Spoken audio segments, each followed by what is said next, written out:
কিন্তু ধরো ভালো করে। কে বলেছে বাচ্চারা কিছু বোঝে না? বাচ্চাদের সুন্দর করে প্লেটিং করে খেতে দেবে, দেখবে ওরা ভারী খুশি হবে। মাঝে মাঝে ফ্যান্সি খাবার দেবে, ভীষণ খুশি হবে। তবে ফ্যান্সি মানে কিন্তু আনহেলদি খাবার নয়। আজকের দুটো রেসিপি হলো তার প্রমাণ।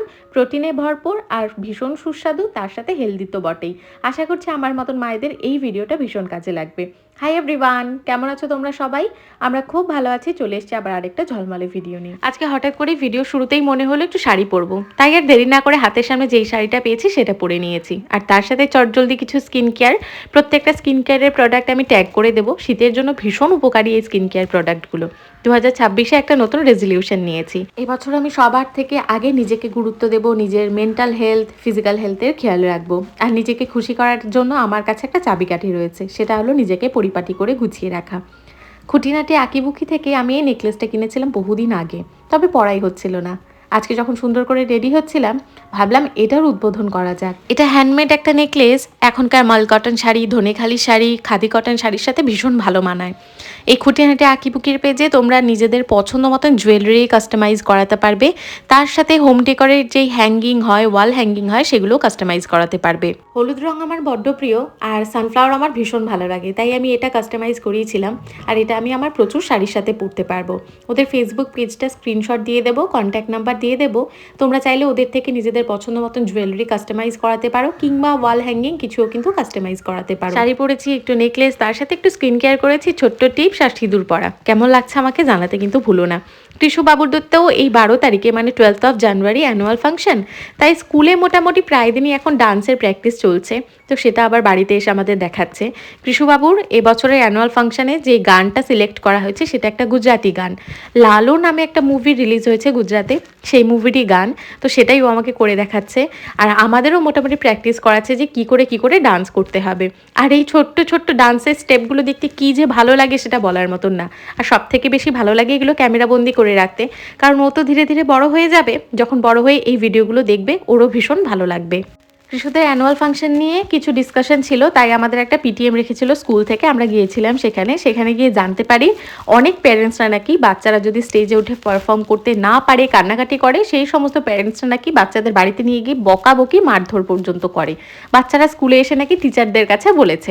আমি তো শুনে অবাক, একটা ছোট্ট বাচ্চা হয়তো ডান্স করতে পারেনি, স্টেজে উঠে নার্ভাস হয়ে গেছে এত ক্রাউড দেখে, অন্ধকার দেখে, ডান্স ধরো করতে পারেনি, তার মানে এটা নয় যে তাদের বাড়িতে গিয়ে বকাবকি মারধর করতে হবে।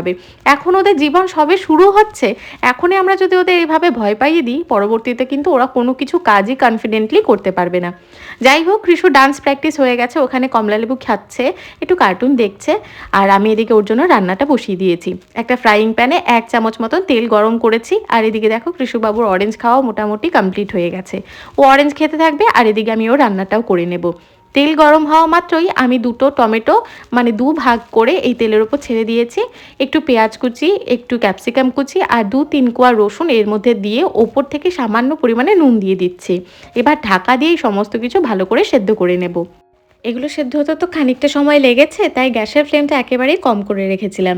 এবার টমেটোটা যখন দেখলাম ভালো করে সেদ্ধ হয়ে গেছে, টমেটোর ওপরে যে স্কিনটা থাকে ওটাকে ভালো করে সরিয়ে নিলাম। যদি টমেটো ভালো সেদ্ধ হয়, অটোমেটিক্যালি স্কিনগুলো দেখবে ওপর থেকে উঠে আসে। এরপর টমেটো স্কিনটাকে সরিয়ে সমস্ত কিছুকে একটা কাঁটা চামচ দিয়ে ভালো করে মিক্স করে একটুখানি পরিমাণে হলুদ, একটু জিরের গুঁড়ো আর সামান্য পরিমাণে গোলমরিচের গুঁড়ো দিয়ে আর পরিমাণ মতন জল দিয়ে আরও 2-1 মিনিট ঢাকা দিয়ে ভালো করে কষিয়ে নিলাম। এবার মশলাগুলো বেশ সুন্দর করে কষেই গেছে।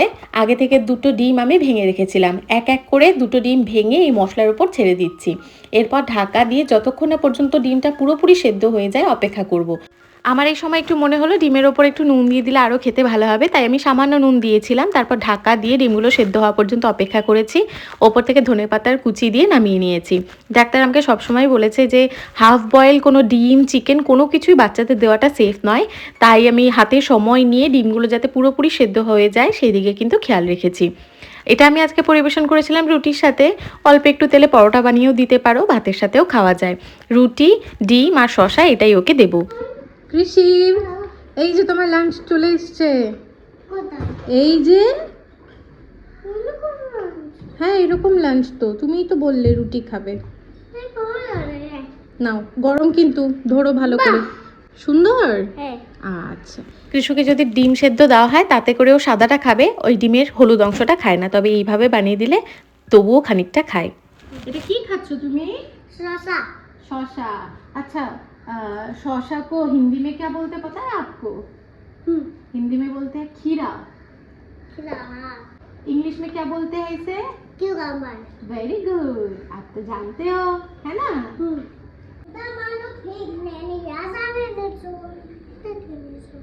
খাবে বিরিয়ানি? বিরিয়ানি ভালো লাগে না? কালকে রাতে তো ভালো খেলে। বাচ্চাদের বেড়ে ওঠার ক্ষেত্রে মানে এই গ্রোথ স্টেজে কিন্তু প্রোটিনের পরিমাণটা ভীষণ পরিমাণে দরকার। তাই আমি মোটামুটি চেষ্টা করি যে ওর প্রত্যেক দিনের খাবারে প্রোটিনের পরিমাণটা যাতে ঠিকঠাক রাখতে পারি। এবার আমরা এখানে মাছটা খুবই কম খাই, তাই মাংস, ডিম, সয়াবিন, পনির এই জিনিসগুলো আমি ঘুরিয়ে ফিরিয়ে ওকে দেওয়ার চেষ্টা করি। আজকে সয়াবিনের একটা সুন্দর রেসিপি শেয়ার করব।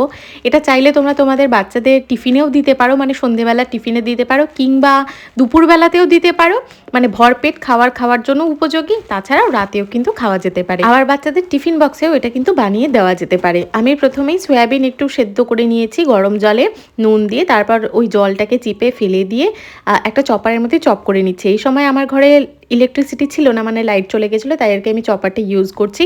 নাহলে আমি মিক্সিং জারে দিয়ে এটাকে ভালো করে কিমা বানিয়ে নিতাম। আজকের এই রেসিপিটায় ভীষণ পরিমাণে প্রোটিন তো থাকবেই, তার সাথে সাথে ভীষণ মুখরোচক খাবার, মানে বড়রাও খেতে পারো, যারা ধরো ডায়েট করছো তারাও খেতে পারো। এবারে সয়াবিনের কিমাটার মধ্যে কুচিয়ে রাখা পেঁয়াজ, টমেটো, একটুখানি রসুন দিয়েছি। তারপর ওপর থেকে পরিমাণ মতন হলুদ গুঁড়ো, ধনে জিরে গুঁড়ো, একটু আমচুর পাউডার দিয়েছি, টক খেতে হবে তার জন্য। একটু গোটা জোয়ান, মানে জোয়ান দিয়েছি, একটুখানি পরিমাণে গোটা মৌরি, আর একটুখানি পরিমাণে গোটা জিরে দিয়েছি। আর এক চুটকি মতন গরম মশলা দিয়ে পরিমাণ মতন বিট নুন আর নুন দিয়ে ভালো করে সব কিছুর সাথে সয়াবিনগুলোকে মাখিয়ে নিচ্ছি। এই রেসিপিটা বানাতে গিয়ে দেখলাম যে এখন লাইটটা চলে এসছে, তাই আমি সব কিছু একবার মিক্সিং জারে ট্রান্সফার করে নিচ্ছি। সব কিছুকেই ভালো করে কিমা বানিয়ে নেব। আসলে রেসিপিটার জন্য কিমাটাই দরকার, আর তখন লাইট ছিল না বলে আমি ওই চপারটা ইউজ করেছিলাম। ভালো করে কিমা বানিয়ে নিয়েছি, একটা বাটিতে ট্রান্সফার করে নিচ্ছি। আমি পেঁয়াজ কুচি, রসুন কুচি, সামান্য টমেটো কুচি দিয়েছি, তবে সেগুলো কুচিয়ে নেওয়ার পর সামান্য না চেপে জলটাকে ফেলে দিয়েছিলাম। এগুলোর মধ্যে এবার আমি বাইন্ডিংয়ের জন্য 3 থেকে 4 চামচ মতন বেসন দিয়েছি, আর বেসন দিয়ে সব কিছুকে একসাথে ভালো করে মিক্স করে নিচ্ছি। এদিকে কৃষ্ণবাবু নিজের খেলার ঠিক জোগাড় যন্ত্র করে নিয়েছে। আসলে বাচ্চারা ঠিক কোনো না কোনো খেলার জোগাড় করেই নেয়। আমরা যদি ওদের ফোন দিয়ে টিভি দিয়ে বসিয়ে রাখি তাহলে ওরা ফোন আর টিভি নিয়েই থাকবে, কিন্তু যদি এগুলো প্রথম থেকে অভ্যেস না করা হয় তাহলে কিন্তু বাচ্চারা নিজের মতন করে খেলার জোগাড় একটা করেই নেয়। এখানে দেখো ব্রিজ বানিয়ে গাড়ি নিয়ে খেলাধুলো শুরু করেছে, আর এদিকে আমি রান্নাবান্নার প্রিপারেশন করছি। এইগুলোকে এবার আমি ছোট্ট ছোট্ট টিক্কির মতন বানিয়ে নেব। গোল গোল শেপের টিক্কি বানানো যেতে পারে, কিংবা একটু ওভাল শেপেরও বানানো যেতে পারে। ফ্রাইং প্যানে 1 চামচ মতন তেল গরম করেছি, তারপর আমি ওই লম্বা লম্বা আকারের টিক্কি বানিয়ে নিয়ে এই তেলের উপর ছেড়ে দিচ্ছি। এগুলো যখন ভাজবো একটা জিনিস মাথায় রাখতে হবে, সেটা হলো গ্যাসের ফ্লেমটাকে লো করে ঢাকা দিয়ে দিয়ে ভাজতে হবে। এক পিঠ ভালো করে ভাজা হবে, তারপর এটাকে উল্টে দিতে হবে। যেহেতু বাচ্চাদের খাওয়ার ডিপ ফ্রাই না করাই ভালো, তাই অল্প তেলে এগুলোকে ভাজতে হবে। আর অল্প তেলে ভাজার জন্য এই জিনিসটা সবসময় মাথায় রাখতে হবে, গ্যাসের ফ্লেমটাকে লো রাখতে হবে, ঢেকে রান্না করতে হবে। আর যখন এক পিঠ হয়ে যাবে তারপর উল্টে দিতে হবে, নাহলে কিন্তু আবার টিক্কিগুলো ভেঙে যাওয়ার একটা চান্স থাকে। এর মধ্যে চাইলে তোমরা নানান রকমের সবজি কুচি কুচি করে দিতে পারো, এতে করেও ভালো স্বাদ আসে। তবে আজকে আমি শুধুমাত্র সয়াবিন দিয়েই বানিয়েছি। দুপিটা আমি ভালো করে দেখো শ্যালো ফ্রাই করে নিয়েছি। ভেতর অবধি ভীষণ সুন্দরভাবে রান্না হয়ে গেছে, যেহেতু আমরা গ্যাসের ফ্লেমটা লো রেখে রান্না করেছি, ঢেকে দিয়ে রান্না করেছি, তাই কাঁচা থাকার কোনো সম্ভাবনা নেই। তারপর একটা প্লেটের মধ্যে নামিয়ে নিয়েছি। এই টিক্কিগুলো কিন্তু বাচ্চাদের সন্ধ্যেবেলা টিফিনে অনায়াসে দেওয়া যায়, বাচ্চাদের স্কুলের টিফিন বক্সে দেওয়া যায়, বড়রা খেতে পারে, সবাই খেতে পারো। এবার আজকে আমি দুপুরের খাবারের জন্য বানিয়েছিলাম। কৃষি যেহেতু রুটি পছন্দ করে ভাতের তুলনায়, তাই একটি রুটিটাও প্রায়শই দুপুরবেলা খায়। একটা রুটির ওপর 3টে টিক্কি দিয়েছি, তারপর পেঁয়াজগুলো না রিংসের আকারে কেটে নিয়েছি, মানে গোল গোল করে কেটে নিয়েছি। কয়েকটা পেঁয়াজ ওই টিক্কির ওপরে ছড়িয়ে দিয়েছি, আর ওপর থেকে 2-4 ফোঁটা আমি গ্রিন চাটনি ছড়িয়ে দেবো।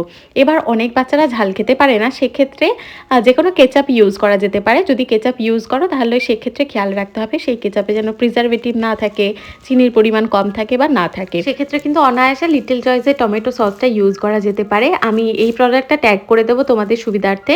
যাদের বাচ্চারা ঝাল খেতে পারে না তারা কিন্তু এই সসটা দিয়ে সুন্দর করে এরকম রোল বানিয়ে বাচ্চাদের দিতে পারো, কিংবা শুধু টিক্কিগুলোও বাচ্চাদের সার্ভ করতে পারো।